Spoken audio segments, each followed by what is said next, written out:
मुनिमुख वेद स्वन पूर्ण कला श्याम बन उठिला गगन भेदी उच्च ओंकार। आउ थे कंटिन्यू करबा पिले हमर topic welcome back to Utkal हेजु हब। आज आम पार्ट 2 देखा आमर मंगल वेला उषा दशम श्रेणी पाई। देख आम कौन पढ़ी सीतांकर जो आश्रम जो वाल्मीकि आश्रम सीता रही से समय वाल्मीकि आश्रम अनेक सारा शिष्य थे नहीं कि से शिष्य माने जंगल में ता सहित अनेक सारा अन्य गुरु मान शिष्य माने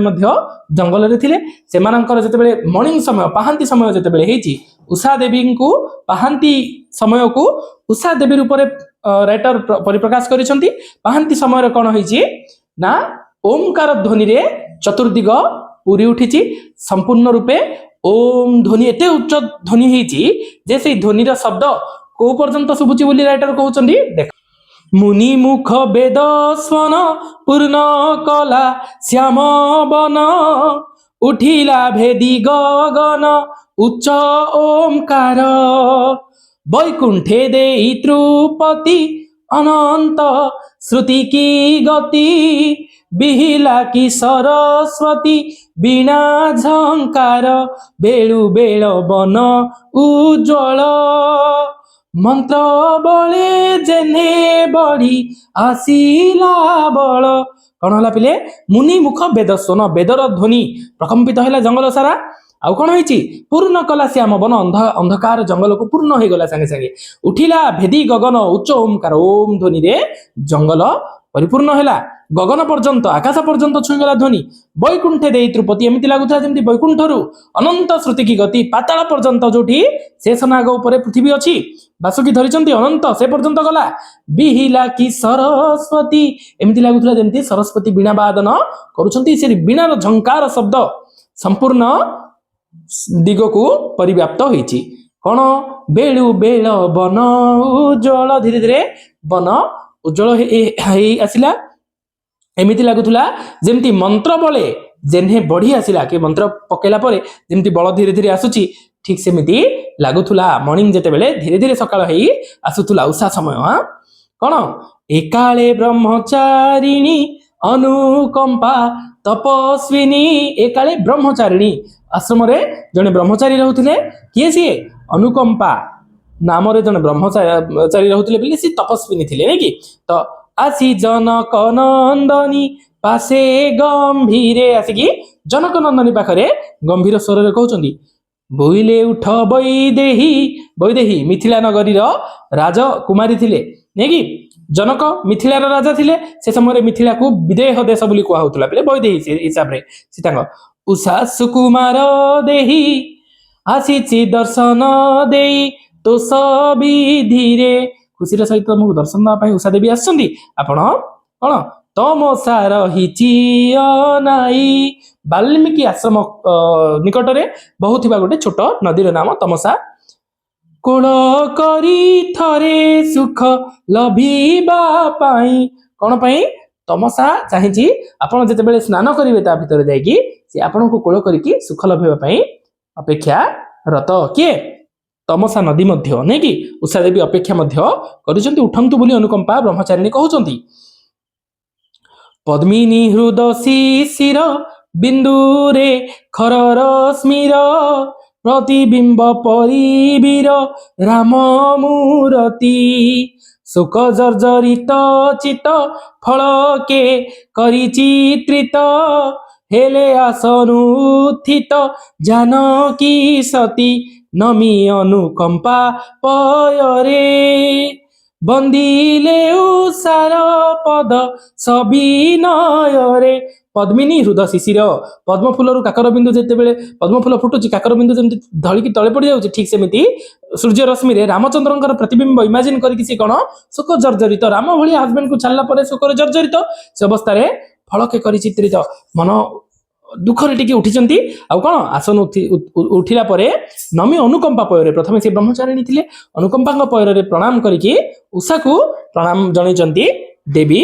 सीता बोइले ताकू प्रशंसी काकू उषा देवी को तुमे तिमिर विध्वंसी तिमिर कौन अंधकार विध्वंसी रवि आगमन शंसी हुओ संसारे रवि आगमन जेतेबेले होउची तुमे से आशा नहीं कि आसी थाओ तम आसिला परे रवि प्रकट होती प्रथमे उषा आसे पांति आसे तुम्भ कोमल चरण करे ज्योति आहरण तही जाऊची शरण दृढ़ आशारे तुमर चरण जेतेबेले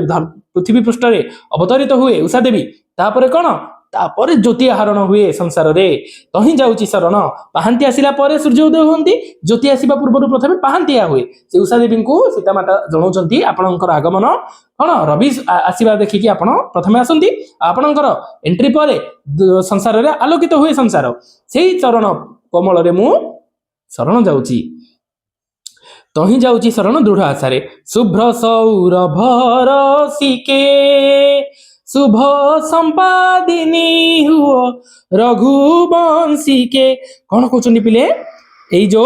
स्थान रे मु आपण पाखक शरण जाऊची कहीं रसिक माने जमी शरण जाती जो मधु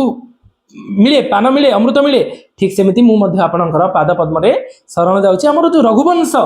आपण कौन करंतु आमर रघुवंश रे शुभ संपादिनी हुंतु मंगलमय करंतु मंगल करंतु बोली कहउछन उत्सुक हृदय रात्रि शेष रे आश्रम धात्री तमसा निर्मल गात्री पवित्र धारा नदी बहुची सुंदर भाव में प्रांगणे कुसुम विंची सुबासित निरसिंची मंगल प्रदीप रची प्रभाती तारा एमती लगुला जमी दीपटे लगे फूल गुड़िक सब फुटीगला आउ कौन मुहुर्मुह मीन नयने चाहूला सती सीता सती सुभागमने एमती लगुला जमी नदी मध्य जो दीप प्रदीप जलैकी चाहिकी रही जमी चाहे माने पूरा विकल नयन रे चाहे केतेबेले सीता माता आसिकी नदी भितर प्रवेश करिवे ठीक अछि किए तमसा हैला तो ए प्रकार राइटर कहिसंती आ कोन उठजु तापस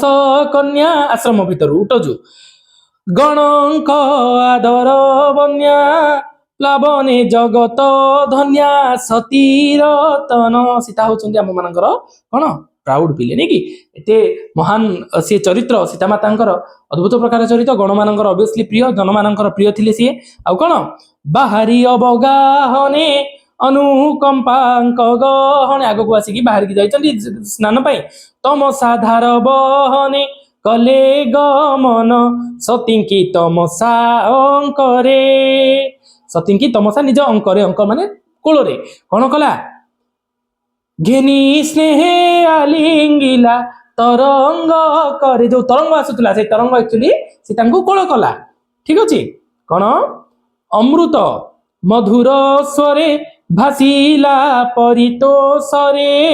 मागो मो मानसरे नथिला आशा करिब अंके बिहार राजलक्ष्मी हृदहार सीता करी परिहार भोग पिपाशा तमे आपण